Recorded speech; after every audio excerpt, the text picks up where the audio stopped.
Baru-baru ini, CEO Apple, Cook, mengatakan dalam sebuah wawancara bahwa saya akan berada di meja sebelum jam 4 dan membaca ratusan email dari pelanggan. Cook juga mengatakan bahwa privasi pengguna berasal dari nilai-nilai perusahaan yang ditetapkan oleh Jobs. Tetapi baru-baru ini, Apple tampaknya telah membuat keputusan yang bertentangan dengan nenek moyang. Pada tanggal 20 Agustus, CEO Apple saat ini, Tim Cook dinobatkan sebagai karakter sampai edisi ulang tahun ke-70 oleh Australian Financial Review. Hampir tepat 10 tahun yang lalu, Tim Cook resmi menjadi CEO Apple. Cook lahir di Mobile, Alabama pada tahun 1960. Ayahnya adalah seorang pekerja galangan kapal dan ibunya bekerja di sebuah toko obat. Beliau memperoleh gelar di bidang teknik industri dari Auburn University pada tahun 1982. Bergabung dengan IBM pada tahun 1983 dan menjabat sebagai Vice President Compaq Computer pada tahun 1997. Di bawah bujukan Steve Jobs, ia bergabung dengan Apple pada tahun 1998 dan naik daun hingga menjadi kepala operasi.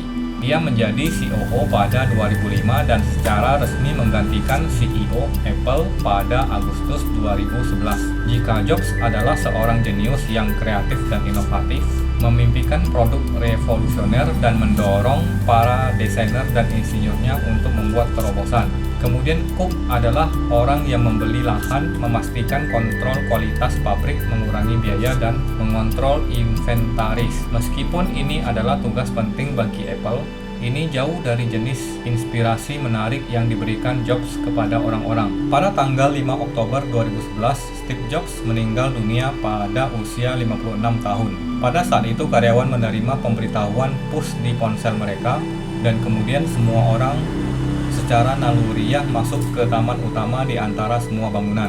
12 hari kemudian di tempat yang sama peringatan Jobs diadakan. Dikatakan bahwa keenam bangunan pada saat itu memiliki proyeksi besar dari Steve. Ketika Jobs yang menderita kanker pankreas mengundurkan diri sebagai CEO pada 2011, dia mengungkapkan kepada Dewan bahwa dia berharap Cook akan menggantikannya. Pada tahun-tahun berikutnya, Apple seolah tersesat di belantara inovasi, tanpa sumber inspirasi baru.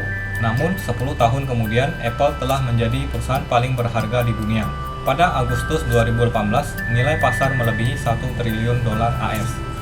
Dan pada Agustus 2020 melebihi 2 triliun dolar AS. Apple jam 4 pagi. Tim Cook suka memulai harinya lebih awal, di mejanya sebelum jam 4 pagi. Saya melakukan ini karena saya bisa lebih mengontrol pagi daripada malam dan hari kerja. Apa yang terjadi di siang hari akan membuatmu menyimpang. Pagi adalah milikmu, atau harus dikatakan bahwa pagi adalah milikmu. Tampaknya Cook telah bersikeras ini setidaknya selama 3 tahun. Cook juga menyatakan bahwa dia membaca ratusan email dari pelanggan setiap hari. Meskipun tidak mungkin untuk membaca semuanya, tetapi saya akan tetap membaca email ini sebanyak mungkin. Ini memungkinkan saya untuk memahami denyut perasaan, pikiran, dan tindakan pelanggan. Cook akan meneruskan email ini ke tim manapun di perusahaan yang menurutnya membutuhkan umpan balik. Seorang yang percaya pada AI dan XR, Cook mengungkapkan kegembiraannya tentang pengembangan kecerdasan buatan dengan mengatakan bahwa AI telah menyebar ke seluruh iPhone, iPad, dan jam tangan saat ini, tetapi itu hanya pada tahap awal dari apa yang dapat dilakukan. Cook mengatakan bahwa AI akan menghilangkan beberapa hal biasa yang kita lakukan setiap hari dan membebaskan waktu kita sehingga kita dapat melakukan lebih banyak hal yang kita sukai. Saya sangat percaya pada teknologi augmented reality. Ini dapat meningkatkan dialog kita, meningkatkan pembelajaran, dan benar-benar memperkuat nilai teknologi bagi orang-orang daripada menutup dunia nyata. Cook bergerak di udara dan melanjutkan dengan mengatakan kepada reporter yang mewawancarainya, "Saya bisa saja membangun bagan dan menunjukkannya kepada Anda."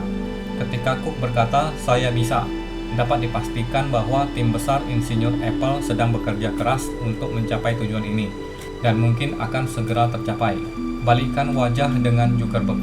Pada Juni 2020, Apple memperkuat fitur privacy di perangkatnya. Hal ini memungkinkan pengguna iPhone untuk menghindari pelacakan oleh vendor iklan seperti Facebook saat menggunakan program lain.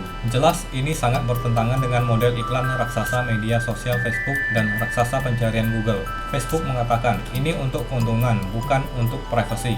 Apple mencoba menarik pelanggan dari aplikasi gratis yang mengandalkan iklan karena Apple tidak mendapatkan komisi dari mereka.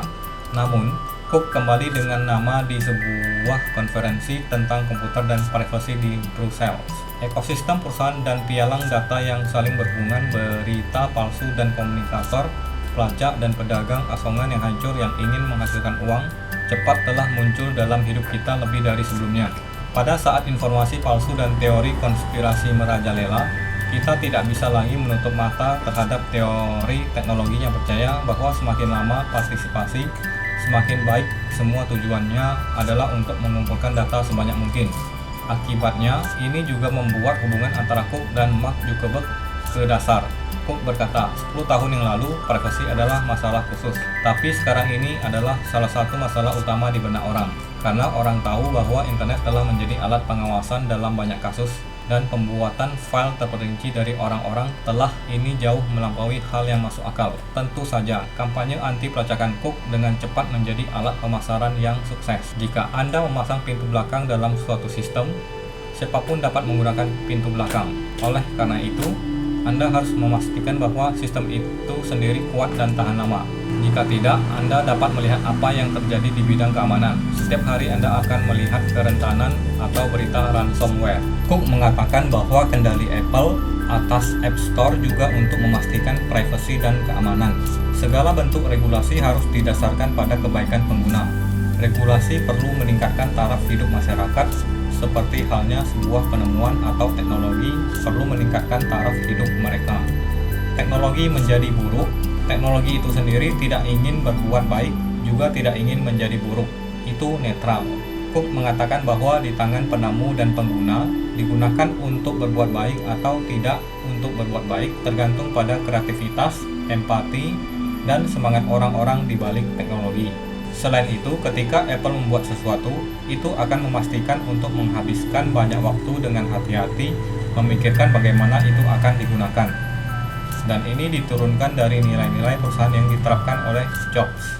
Mengenai pertanyaan apakah kepercayaan yang telah dieksploitasi, Cook menjawab, dalam beberapa kasus, jawabannya tidak dapat disangkal. Saya pikir kita semua memiliki tanggung jawab untuk membangun kembali kepercayaan ini. Namun dalam praktiknya, Apple melakukan sesuatu yang bertentangan dengan keputusan bapak-bapak.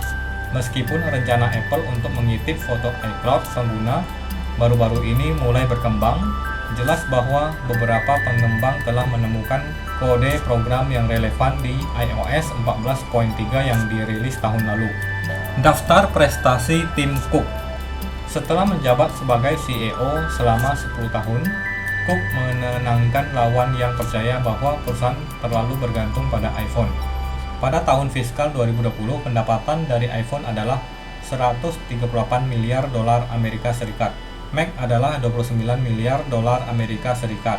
iPad adalah 24 miliar dolar Amerika Serikat. Dan kategori yang disebut perangkat yang dapat dipakai, rumah dan aksesori adalah 31 miliar dolar AS. Layanan termasuk iTunes dan iCloud merupakan sumber pendapatan terbesar kedua Apple, mencapai 54 miliar dolar AS dan berkembang pesat. Pada tahun 2011, ketika Cook mengambil alih, pendapatan layanan hanya 9 miliar. Dapat dikatakan bahwa pertumbuhan layanan dan keberadaan sektor perangkat yang dapat dikenakan adalah warisan tim Cook. Pertumbuhan industri jasa tidak hanya membebaskan Apple dari kritik atas ketergantungannya yang berlebihan pada iPhone, tetapi juga memungkinkan harga saham Apple naik lagi. Dalam panggilan konferensi pendapatan Januari, Cook mengungkapkan tonggak sejarah penggunaan 1 miliar iPhone dan 600 juta perangkat Apple lainnya.